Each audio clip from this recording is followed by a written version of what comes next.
রাজধানীর শাহজাদপুরের সৌদি আবাসিক হোটেলে আগুনে পুড়ে মারা গেছেন 4 জন। বেলা 12:15টার দিকে ভবনে আগুন লাগে। ফায়ার সার্ভিস জানায় 6তলা ভবনের দ্বিতীয় তলায় আগুন লাগার খবর পেয়ে দ্রুত ঘটনাস্থলে পৌঁছে কাজ শুরু করে দুটি ইউনিট।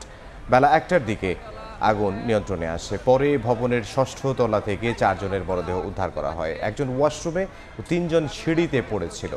সিঁড়ির দরজা তালাবদ্ধ ছিল বলে জানায় ফায়ার সার্ভিস।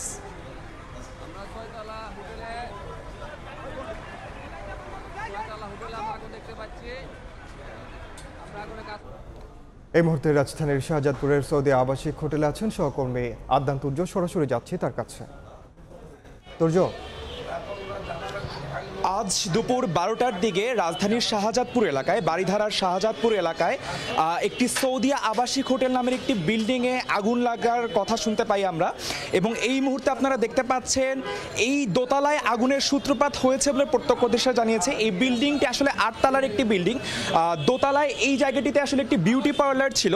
সেই বিউটি পার্লার থেকে আগুনের সূত্রপাত হয়েছে বলে প্রত্যক্ষদর্শীরা জানিয়েছে আমাদেরকে।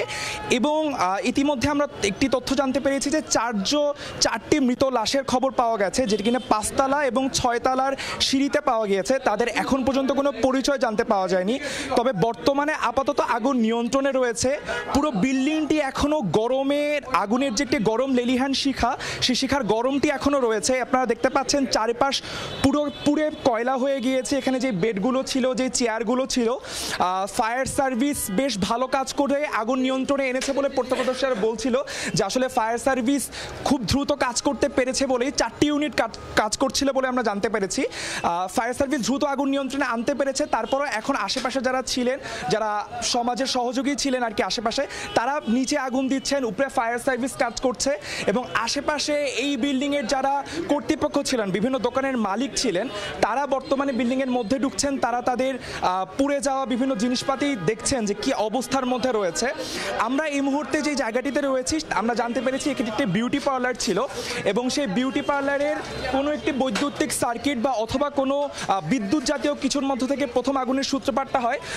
প্রত্যক্ষদর্শীরা বলছিলেন যে তারা প্রথমেই দূর থেকে এই দ্বিতীয় তলার যে বিউটি পার্লারটি রয়েছে, সেই বিউটি পার্লার থেকেই তারা প্রথম ধোঁয়াটি দেখতে পান, এবং তারপর তারা ফায়ার সার্ভিসকে কল করেন। খুব দ্রুত ফায়ার সার্ভিস আসলেও আগুনও খুব দ্রুত ছড়িয়ে যায় এবং প্রায় 5-6 তলা পর্যন্ত আগুন লেগে যায়।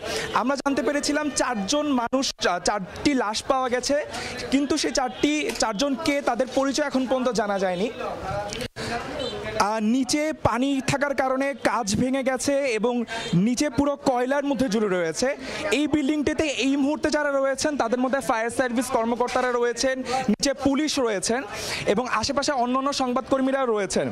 আমরা দেখতে পাচ্ছি যে মধ্যের যে রুমগুলো রয়েছে, সেই রুমগুলো পর্যন্ত পুড়ে গেছে এবং আশেপাশের যে অন্যান্য যন্ত্রপাতিগুলো ছিল, সেই যন্ত্রপাতিগুলো কোনো কিছু অবশিষ্ট নেই। ভবনের ভেতর থেকে প্রচুর ধোঁয়া বের হচ্ছিল। তখন ফায়ার সার্ভিসের 4টি ইউনিট আসলে কাজ করা শুরু করে।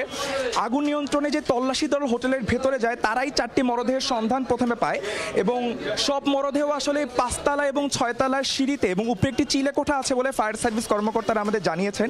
সেই চিলে কোঠার সিঁড়ির কোড়ায় মরদেহগুলো পাওয়া গিয়েছে বলে তারা জানিয়েছে। তবে এখন পর্যন্ত প্রাথমিকভাবে তাদের কোনো নাম পরিচয় জানা যায়নি। বিস্ফোরণ অথবা শর্ট সার্কিটের ফলে আসলেই আগুনটি লেগেছিল কিনা তাও এখন পর্যন্ত নিশ্চিত হয়ে ফায়ার সার্ভিস কর্মকর্তারা আমাদের জানাতে পারেননি। আগুন নেভাতে আসলে প্রায় 1 ঘন্টা বা 1 ঘন্টার বেশি সময় লেগেছিল, কিন্তু এখনও তারা পরবর্তী জিনিস পরিষ্কার এবং কোনো জিনিসপাতি পরিষ্কারের ক্ষেত্রে দেখছে। এবং আপাতত আশেপাশের পরিস্থিতি, আশেপাশে উৎসুক জনতা নিচে ভিড় করে রয়েছে, এবং আশেপাশে উৎসুক জনতা এখানে ভিড় করে রয়েছে। তারা আসলে বোঝার চেষ্টা করছিল যে আগুনটা কেন লেগেছে। এই ছিল আমার কাছে সর্বশেষ তথ্য। শাহজাদপুর আবাসিক হোটেল থেকে, সৌদি আবাসিক হোটেল থেকে আদনান তুর্য, সময় সংবাদ। সরাসরি যুক্ত ছিলাম রাজধানীর শাহজাদপুরে।